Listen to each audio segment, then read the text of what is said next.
the big transition from President Joe Biden to the new President Donald Trump and the impact this has on India and in the rest of the world.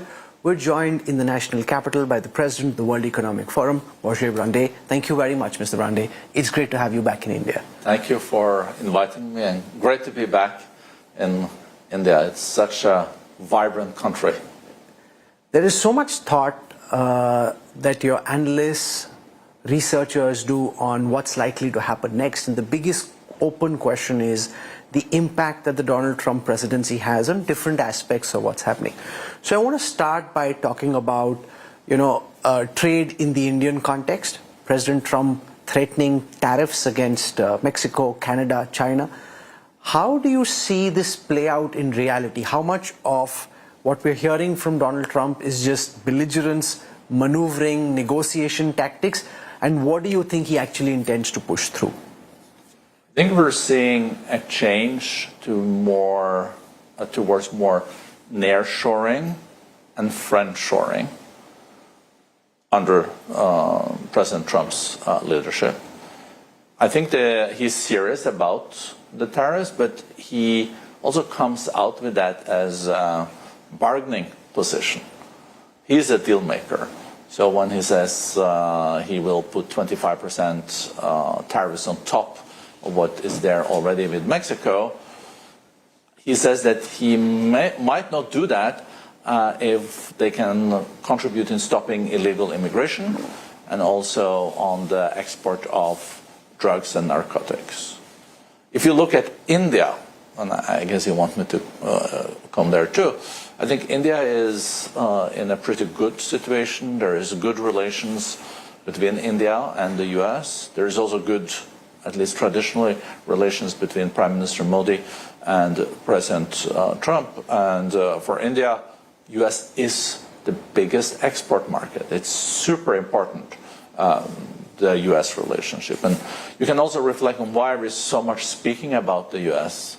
The short answer is that the US is 27% of the global economy and only 5% of the global population. And most of the big companies of the world are based there. So it is very important what the US decisions on trade. He's also threatened tariffs against China. That's something that Xi Jinping and the CCP are quite worried about. Last time an American president and the American Congress put in place very high sanctions, it ultimately led to the Great Depression. And therefore, let's just deal with US-China for a moment and your impact on the kind of tariffs that he'll ultimately push through and the impact this will have on the China-US trade economic relationship. It is true that the US market is still very important for China, but it's now only 13 to 14% of their export that goes to the US. Before it was higher, but it is also a big trade deficit for the Americans. And, Trump is also very much focusing on trade deficits. But overall, the US-China cooperation is a very complex and challenging one, since there is also great competition. We call it the G2. They are the two largest economies in the world, and they're competing.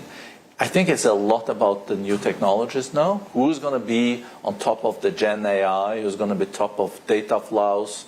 Who's going to be top of quantum computing? And I think they're feeling this competition on a daily basis, and Trump will maybe introduce the 10% tariffs on top of all the tariffs that are already there. But we've also seen that China has then said, okay, then we will retaliate. We are the biggest exporter of rare minerals. We will also look into battery export, where they are very, very leading. This shows that the economies are so interwoven. So it is not easy to decouple. So I don't think we will see a decoupling between the US and China, but I think on very advanced technologies, I think there will be more and more measures taken to not trade in those most advanced areas from both sides. So it's quite clear that Trump will push ahead with more tariffs against China, which creates an economic opening for India in terms of trying to attract some of the companies which are looking to move part of their supply chains outside mainland China.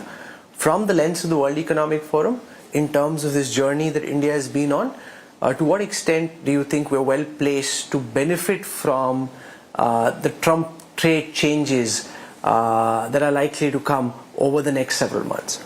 It's true that China already have seen that some of the manufacturing has moved to Vietnam, to India, to other emerging economies. China is still producing 30% of all manufactured goods in the world, and they're 18% of the global economy. So there's still a manufacturing power, but because of the wish also to diversify the supply chains, not to put all eggs in one basket, you will see more interest in this. And India has traditionally not been the great manufacturer of the world. It's strong on services, it's strong on digital trade, but we are seeing a difference. We're seeing that manufacturing is coming here to India, make in India, I think it is called. And just look, Apple didn't produce any iPhones in India a few years ago. And this year we're expecting that there will be produced iPhones in India for $10 billion US. 7 billion is for export. And I think companies are learning that it is not only back offices and services that are possible in India, but there's also starting now to see industrial plants and industrial knowledge. So production is also possible here, as we have seen, for example, for a long time in the pharmaceutical industry, where India already is strong. There's been a recent slowdown in economic growth in India. From the perspective of the World Economic Forum, what's your outlook for the rest of the year and for time to come? So medium and long term, we're very bullish still on India. It is gone from being the 13th largest economy in the world to be the 5th, and it will soon become the 3rd largest economy in the world. That's why I also coined this G3 in an interview with you, I think a year ago, because we will have US, China, and India. Of course, we will have also the European Union, but there are more countries, so it's not one country. We will have to analyze closer the numbers from the last quarter, the second quarter, where we're seeing growth going a bit down in India. Is this something that will continue, that we will go from 6, 7 to more 5, or is this related also to a lot of rain that has had impact on the economy? You also have that kind of situations, but provided that the government will continue with infrastructure reforms, will also reduce red tape, will continue with the business-friendly policies in India and invest in education and R&D, I think India will continue to grow strongly. And you know, it means a lot to the world too, because when India was growing 6-7%, it is like 20% of all global growth coming from this country. So that also has huge positive impact on the rest of the world. Mr. Brende, the theme of the World Economic Forum for 2025 is collaboration for the intelligent age, and the biggest question is the level of impact that artificial intelligence and all the technologies that it has unleashed will have on the world in 2025. 2024, 2023 was the year when the world was discovering what AI was about. Now it's about the actual impact on business and lives. What's your outlook in terms of how AI for 2025 is likely to be different from what we've seen the last 2 years? I think we're already seeing very much impact on the productivity gains from AI. We're wondering, why is inflation going down in the US and the economy is still growing so fast with the heightened interest rate? And I think part of what we're seeing on the downward impact on inflation is that we're seeing already big productivity gains from these new technologies. We think that Gen AI will change a lot in the years to come. It's probably as big as the computer when they came. Is it as big as electricity? Is it as big as other breakthroughs? We don't know. But we can be in a situation where we can see productivity being increased by 10% in the coming decade. And that is a lot of prosperity. And I think for India, if you break it down for India, this is good news because India is pretty strong on IT, or is very strong on IT, and also IT services. And we will also, when we move from the hardware phase on AI to the software phase, when you need to put applications on, India is, in that respect, the startup nation of the world. You know, there is more than 140,000 startups in India, and there is more than 100 unicorns. And there's a new unicorn coming up every 20th day in India. So this is what makes me really then optimistic on behalf of India, is this entrepreneurial culture. Even during COVID, there was a lot of unicorns being established.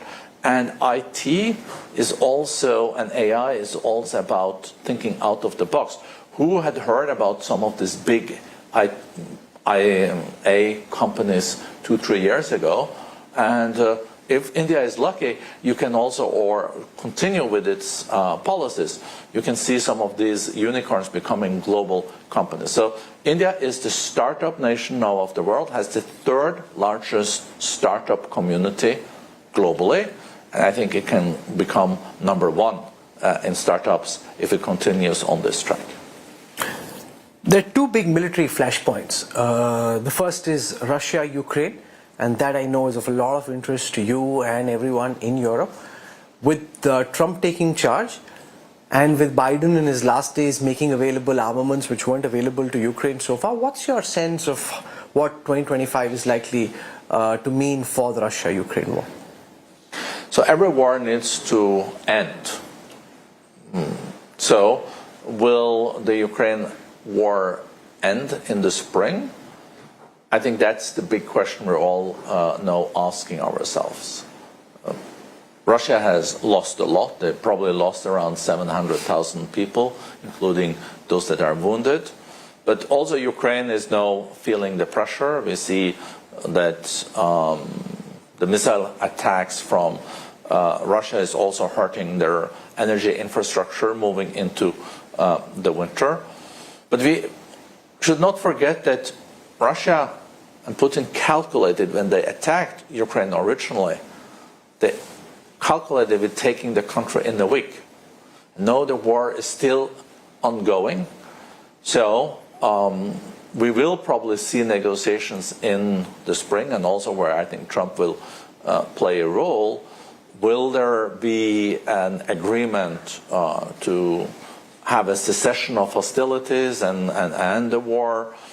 Where will the borders go? Will it be where they are today? What kind of security will Ukraine be guaranteed from also European countries in the future to avoid then new attacks from Russia in the future? But it's true that this war is costing a lot. It's costing human lives. But Russia has become now a war economy. 30-40% of all their spendings are going to military. So hopefully we can see a more peaceful 2025 also when it comes to Ukraine. And lastly, Israel and what's happening in the Middle East. There's now a ceasefire that's been announced with the Hezbollah.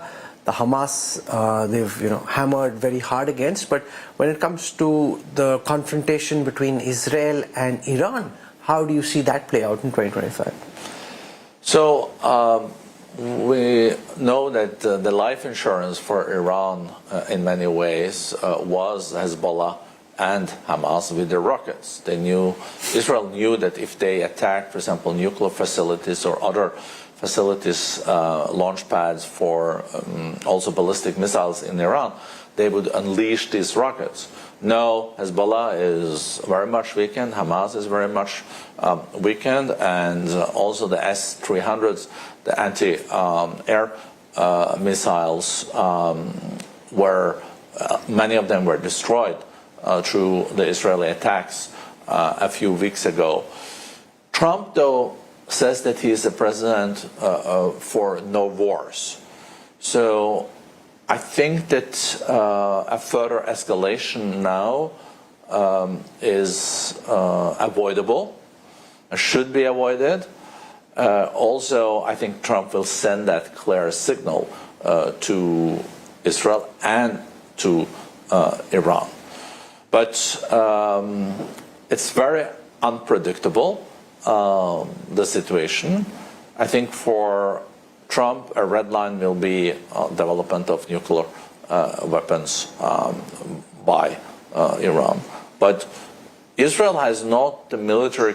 So Israel doesn't have the military capabilities to take out everything related to ballistic missiles and nuclear power, future potential nuclear development in Iran. There you need the American B-52s because you have to have a different capabilities. So let's hope that there will be no further escalation also between Israel and Iran, because this is the least thing that the global economy now needs. Like, wars are very bad for prosperity and for development. Well, we've covered a wide array of topics for taking our time on this visit to India. Thank you very much, Mr. Brende. Really appreciate it. Thank you. Thank you.